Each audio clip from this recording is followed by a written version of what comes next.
A few months ago, I tried VR in Star Citizen and it did not go well. Rendering broke, frame rates chugged, and my resolution was so low I could barely read the in-game kiosks. I had the Pimax Crystal Super, a pretty capable headset, but you know Star Citizen can struggle sometimes, and this was the first implementation of VR in Star Citizen. Just to confirm, I actually had a Pimax engineer call in and check out the setup hands-on to make sure it wasn't me. But now, after an upgrade to the PC, native OpenXR integration, and the brilliance of this guy, I heard it would run better. So I took off on what was supposed to be a simple cargo run, only to fall back in love with kinda everything, except for the bugs. Playing in VR just exaggerates the absolute peaks and the complete lows that Star Citizen will give you. And from what I can see, this is the most consistently improving feature in Star Citizen in 2026. Let me show you how. Thank you for coming to my Tomato Talk.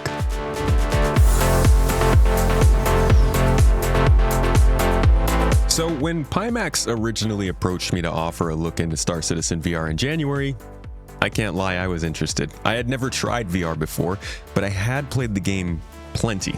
I was also hesitant though, and upfront with them that I had a 3080 Ti, 32 gigs of RAM, and a 7800 X3D that could run the game pretty well, at least for Star Citizen standards, but it was going to be a bit of a stressor for a VR headset. And I was right. But a few things have changed since then, most notably the RTX 4090 in my case. A friend and member of the community blessed us with a sizable upgrade that makes things much smoother. And the other major change is this guy, Sylvan, a graphics and engineer developer at CIG. He and his small team got OpenXR working natively, and they released a new update to VR support every patch this year so far. That's why when Pimax approached me for a sponsored video this summer to try out the experience again, I figured now was a good time to see what's changed. The difference is palpable. But let's start from the beginning, because the progress made here in just these 6 months since introduction has been pretty great. It started off as a passion project for Sylvan, mostly receiving work and extra hours on the weekends. Dating back all the way to 2020, you can find this guy proclaiming the good word of VR, saying that it was one of the reasons he joined CIG. And ever since launch in December, he's been pretty active on the forums almost every week this year, detailing updates, handing out advice, and answering questions. You can actually track how far the monthly progress has come. In January, it was eye tracking support, theater mode, and settings to help with depth of field and UI distance. Then again that month, HDR capability was added. In March, it was OpenXR support on Pimax headsets, separated UI rendering, and cursor improvements. In May, it was an update to interaction prompts and FPS crosshair UI. And then in June, for 4.8.1, he continued iterating, releasing an update to fix the majority of UI issues remaining. All the while he, Yogi, and others were answering questions on the forums, and Sylvan even reached out to ask for feedback personally. This is the best part of CIG on display right here. Many of the devs building the game are incredibly passionate, uniquely smart in their field, and looking to push the boundaries. They interact with the community and take a lot of feedback in stride, despite how the internet may be. And this practice has led to the quickest improving part of the game this year. Simply walking around the outsides of ships is the biggest difference. I always heard that Elite Dangerous was a different game in VR, but I never really got it when I was watching videos of people playing, or of people playing Star Citizen in VR, the same way you won't see it watching these clips. And I also couldn't get that experience fully earlier when my computer would barely run this. But the details you see in the game, combined with the much wider field of view, with some actual good performance, it definitely gives a greater appreciation for the scale of the game. It's crazy to be able to feel like you are actually in so many different environments so easily. Even aiming down the sights of your gun puts you in actual control of where exactly you're aiming that red dot. This has actually proved to be pretty difficult, but they do have plans to make it better in the future. We'll get to that in a bit here. In all these different environments though, that sense of freedom to go wherever that you get in Star Citizen is expanded by the fact that you can just see things from all different angles. The freedom you get from looking around while you're basically doing anything is really nice too. Looking up from the kiosk screen, checking your side while tractor beaming a box, always keeping an eye on your enemy at the most extreme angles while flying. Moving through an area with your gun lowered, or leaning around a corner to get a better view. These are all things that I actually do regularly with my Tobii eye tracker, but undoubtedly in a much more natural and immersive way with VR. And they've been much easier to do than they were on my first tour. The UI improvements this year alone have made me way less likely to get sick while stumbling around in a 40 frame per second firefight. Even the small quality of life bits, like the fact that your head doesn't stray from your body anymore as you move around, have made a pretty big impact. I've actually discovered now that my favorite go-to thing to do in-game is to just sit back in the chair, grab an Xbox controller, and fly around in the Raylan, which is just kind of a giant viewport out the front. It's like soaring over California, except instead of California, it's Knicks. As a graphics snob who is definitely swayed by Star Citizen in no small part because of the looks, it's easy to recognize that this will be the absolute best way to experience the fidelity of the game, for good. I said the game would not be ready for VR for a while, despite acknowledging that they were kinda made for each other. I really didn't think it would improve this quickly when I said that, but I do think if you have a computer that can handle it and the patience to watch it keep improving, this is gonna be the best way to go for immersion. But there's still plenty of progress to make, and I have some information on where things are headed. For starters, the big one, Squadron 42, is gonna have VR support, according to Chris Roberts back in March. Not a late announcement at all.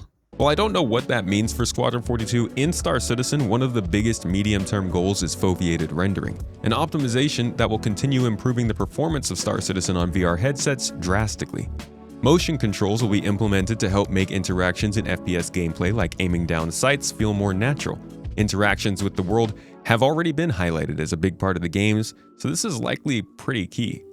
Finally, full body tracking support is also on the wishlist for VR in Star Citizen.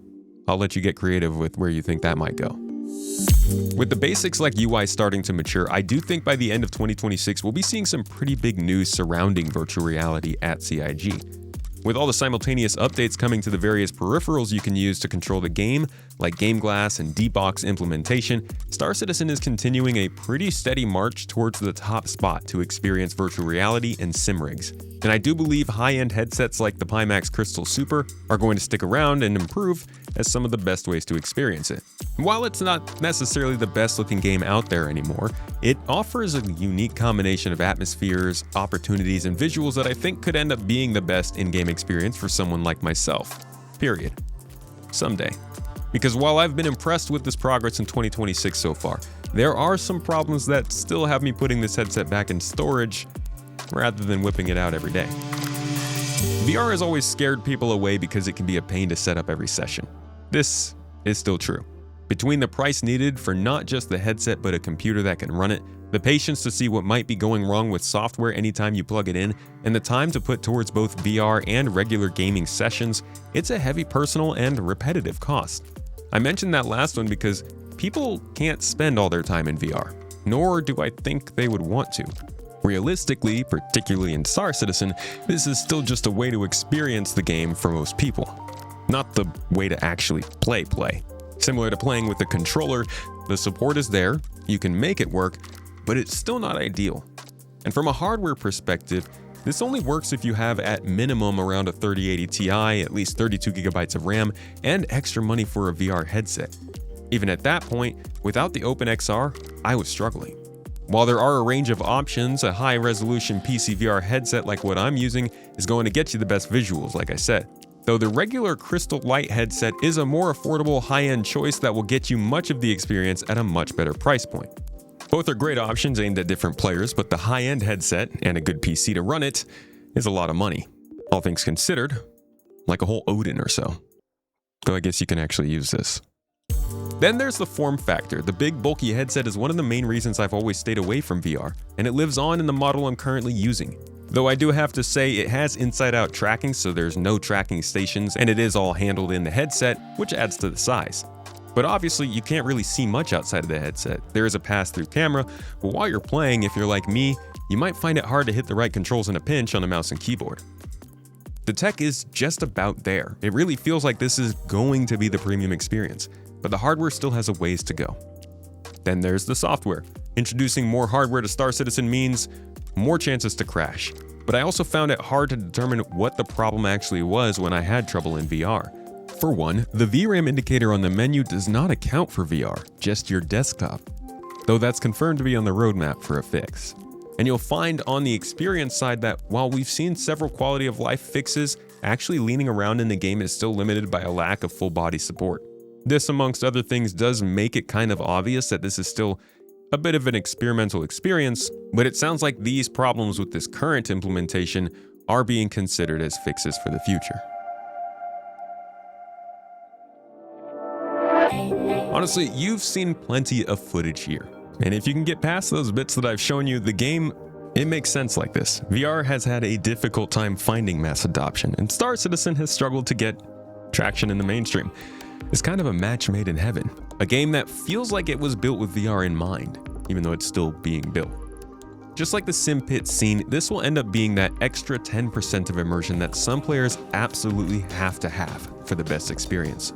While this is a niche application for a niche game, it's a dang pretty one, and I think some of you are going to end up landing here eventually.